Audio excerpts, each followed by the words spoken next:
I've been asked to comment on the claim that an unreacted thermite material was found in the debris of the World Trade Center buildings. In particular, I've been asked to address this paper, which was published in the Open Chemical Physics Journal. The paper concludes with this statement. Based on these observations, we conclude that the red layer of the red-grey chips we discovered in the World Trade Center dust is active, unreacted, thermitic material, incorporating nanotechnology, and is a highly energetic pyrotechnic or explosive material. In order to understand the significance of what this paper is saying, I'll give a brief summary of thermite and thermate.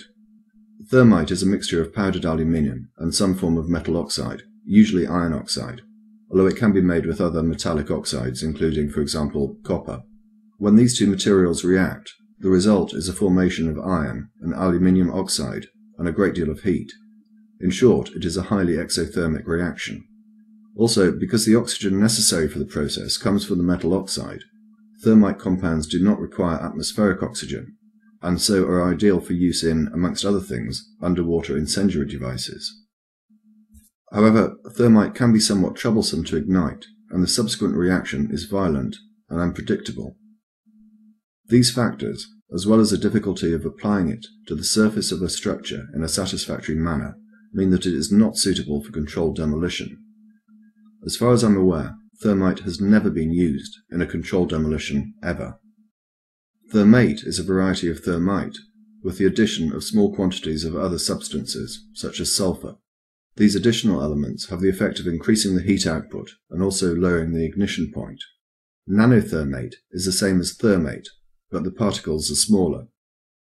It has been suggested that this form of thermate can be contained in a gel and be formed or shaped in such a way that it could be used in a controlled demolition. That said, I am not aware of any thermatic material ever having been used in a controlled demolition. Back to the paper.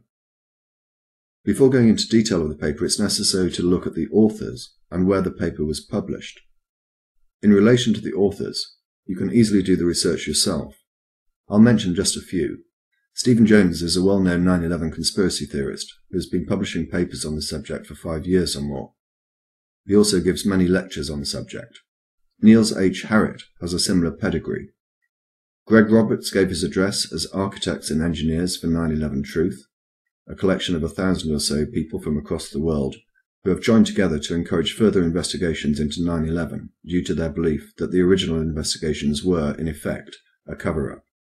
One gives their address as International Center for 9/11 Studies. The website for that organization is somewhat lacking in detail, so I used the Contact Us function, and I did get a response. I'll come back to that later. Bearing in mind that the conclusion that they reach in this paper basically uncovers one of the greatest conspiracies the world has ever known, where do they go in order to publicize their findings? The Open Chemical Physics Journal. This, it has to be said, is an interesting choice.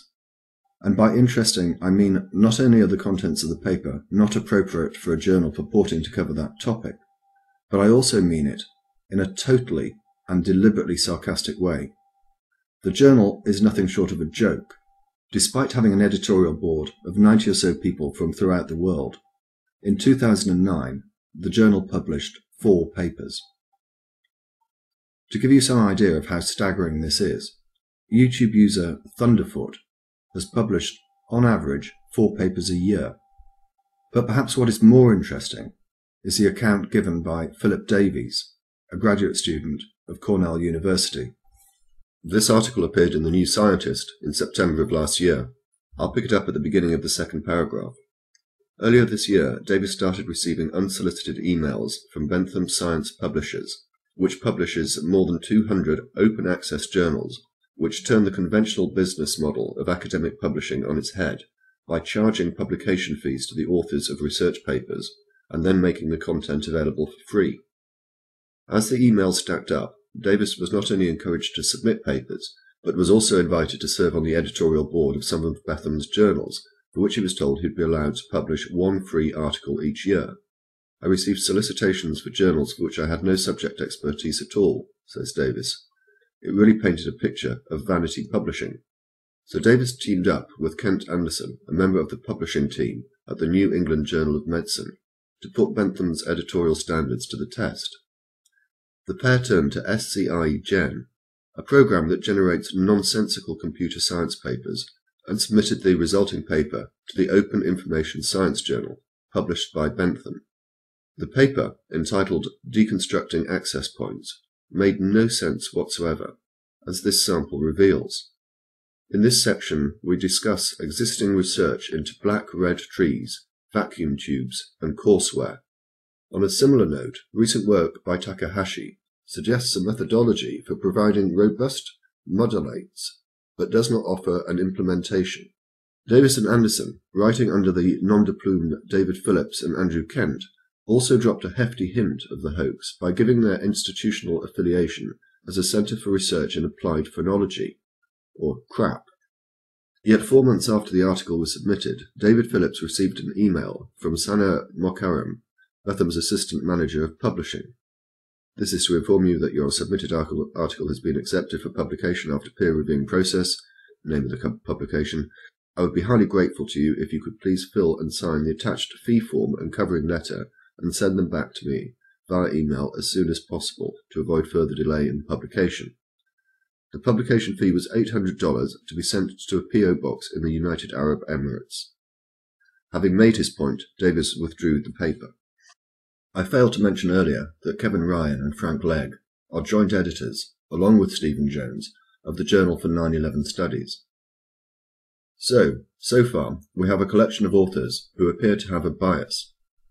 Allegations of bias are something that Stephen Jones is familiar with.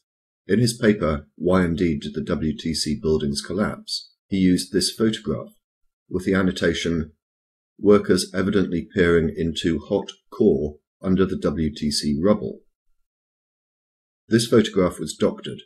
This is the original, and the glow that you actually see is from a portable light used by the workmen as they searched through the rubble.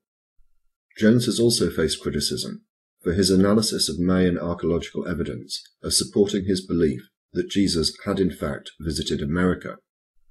In any event, the authors then published the paper in an obscure journal with a dubious reputation for peer review. But it gets even better than that. The paper was published without the editor's knowledge.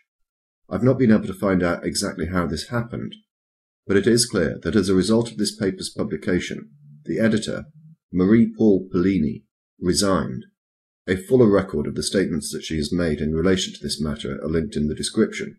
I'll just rely on these. They have printed the article without my permission, so when you wrote to me I did not know that the article had appeared. I cannot accept this, and therefore I have written to Bentham that I have resigned from all activities with them. She continued, I cannot accept that this topic is published in my journal. The article has nothing to do with physical chemistry or chemical physics, and I could well believe that there is a political viewpoint behind its publication. If anyone had asked me, I would say that the article should never have been published in this journal, period. As I indicated earlier, I contacted the International Centre for 9/11 Studies and I received a response. My initial question related to this ambiguous statement on the website. Specifically, I asked who the director and members of staff were. I received a response from James Gawley, one of the authors of the paper, indicating that he was director. He then asked how he could help. I replied by asking about the paper, and again he responded and asked if I had any specific questions. I sent him a list of 7. For the purposes of this video, only a few are important. I asked him whether the paper had been peer-reviewed. His response was, it was peer-reviewed by, if I remember correctly, 2 reviewers chosen by the journal editors. I don't recall if I ever found out who did the review, or who it was if I did. I asked about the editor's resignation. His response was, I didn't follow the resignation episode very well. I think I recall something about her saying something like she didn't feel qualified to give her opinion on the paper's technical merits, which was a nonsense. But what is of more importance is this. I don't know whether the people who rely upon this paper as evidence of the use of thermite or thermate actually know what the paper says. Here is a response I received from James Gawley when I touched upon the subject. Firstly, we don't know whether nanothermite was used to bring the towers down. It might have played some other role, such as keeping the fires going long enough to make the fire-induced collapse theory plausible. It might have been used in conjunction with other high-explosive materials to bring the building down. Nanothermite matches are known to exist, and I believe that they can be used to detonate high explosives. We really just have no idea how it was used. The salient point is, it shouldn't have been in the WTC dust at all. And here is Niels Harrit, another of the co-authors, talking about the same issue.